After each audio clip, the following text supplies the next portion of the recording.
নদীমাতৃক বাংলাদেশে নানা মানুষ নানা পেশায় জড়িত।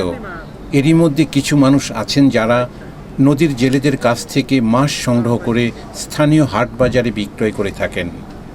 এখানে দেখা যাচ্ছে একজন মৎস্য ব্যবসায়ী জেলেদের কাছ থেকে ছোট্ট মাছ সংগ্রহ করছেন। মেঘনা নদী থেকে ধরা ছোট্ট চিংড়ি মাছ, সতেজ, একবারে তাজা, জীবন্ত। এখানে দেখছি পাঁচমিশালি মাছও, যেমন ট্যাংরা, বজুরি, বাইন, গুতুম ইত্যাদি মাছ। নাম না জানা কত ছোট সুন্দর সুস্বাদু মাছ। এ সকল প্রাকৃতিক মাছের যথেষ্ট চাহিদা থাকায় জেলেরা এই সকল মাছ বিক্রয় করে যথেষ্ট মুনাফাও অর্জন করতে পারেন।